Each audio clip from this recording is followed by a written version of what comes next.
Alright guys, the camera set up here. So I have a 7.3 Idi turbo, 1994. And I decided it was time for a new turbo and injectors. I had no idea how many miles were on my old injectors, and my turbo was starting to go out. So I decided to order a R&D stage 1 drop-in turbo along with some new stage 1 injectors. Now this will be a 3-part series video type of deal.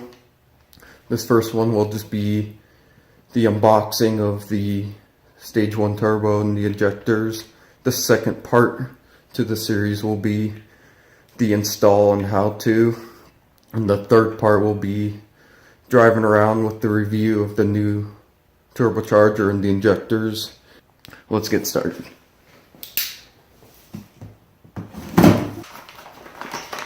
Alright, here are the stage 1s.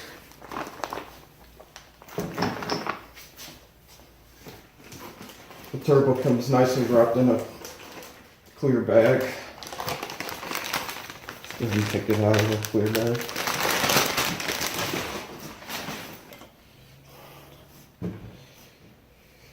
Alright guys, I'll show you guys my truck real quick. 1994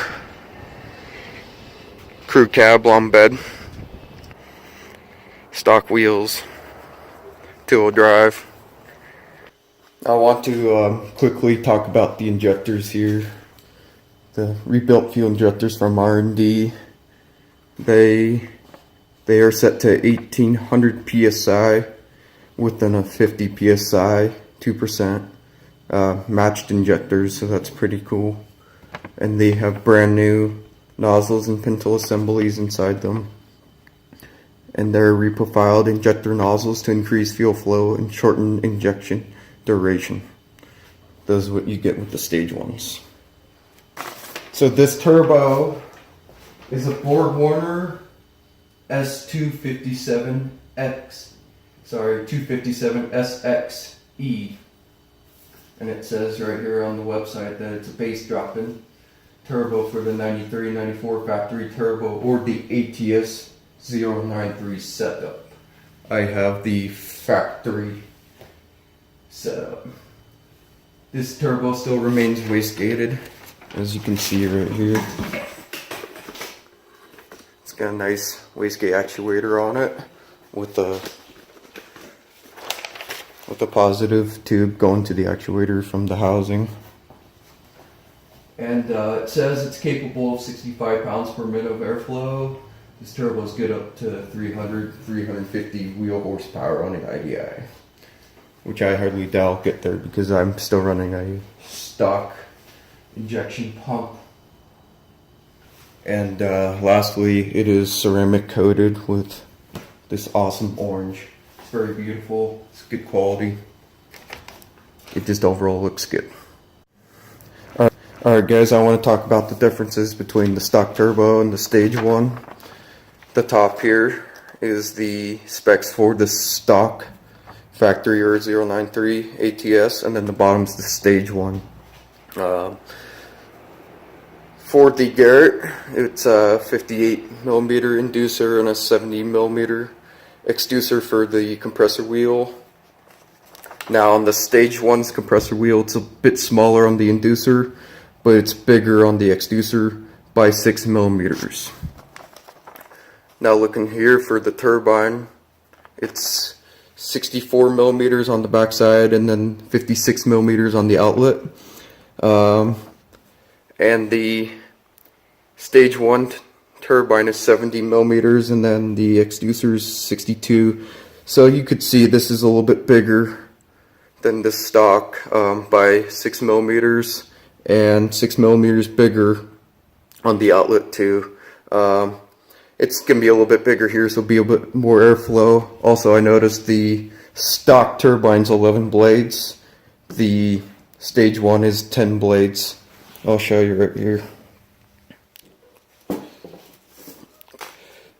It's got 10 blades. 1, 2, 3, 4, 5, 6, 7, 8, 9, 10. And so I did a little research about that, and it was saying that the less blades the turbine has, it has better airflow. And but I also do think since it has less blades, it may have a lighter rotating mass, so it might spool a little bit quicker, but don't quote me on that. Alright, now let's talk about a couple things that we'll need to go get to install this turbo. And the first one that came to my mind is the oil feed line. Obviously the stock hard oil field line is not going to work because it's a different configuration here on the top. As you can see, it's a 1/4 inch national pipe thread fitting there for the oil feed. So what you'll need to get is get an oil line, like a aftermarket one. And so I got this one off Amazon, and I'll put the link down in the description below, but you'll need one of these, and you'll have to figure out how to make this work. So on the back, you'll have to find a fitting that comes out of the back of the engine block and connect it here. So I'll probably get like a, I don't know, like a 1/8 to 1/4 male adapter. So it comes out of the block into this. And I want to run the stock oil pressure sensor. And it's actually not a sensor, it's just an oil pressure switch. And tap into here, and then I'll just plug one side. And then I'm going to have to get a 1/8 to 1/4 for this piece to go in the top right there. So I think there's just a couple fittings that I will have to run to the hardware store to complete the oil line kit. Next thing you need to get is, and I highly recommend it too, is get the 3-inch downpipe from R&D, but I'm taking a different route. I still got my stock elbow here, and I'm just going to weld a 3-inch feed band to the back of it, and it's right here. I've got 2 of them, the other one's just sitting over here, and I'm going to weld this to the back of that after cutting a portion of this off. Weld that on, and I'll have a 3-inch piece.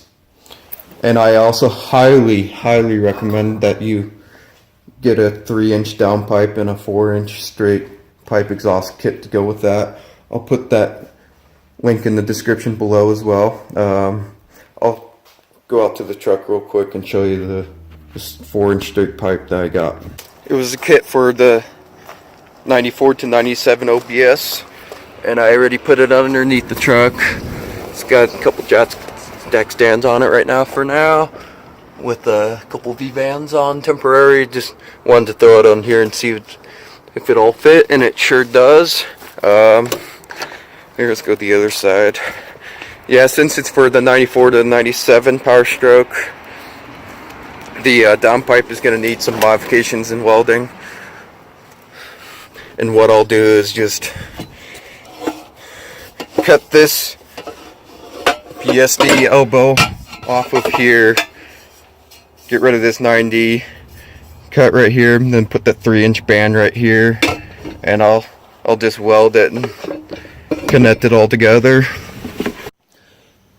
Alright, the last thing you'll need is your own custom ram air cold intake setup. You can buy R&Ds and would bolt on, but I'm gonna try to attempt to make my stock intake system work first. I just need to convert this coupler to a 3.5 in and a 3.5 out, and it might work. If not, I just still need to get a 3.5 inch silicone clamp and build your intake off of that, or you can buy R&Ds, however you want to do it. But you'll need to do something about this. Get a 3.5 silicone boot for it. So, alrighty, that's it for this video. Stay tuned for the install video, and we'll see you soon.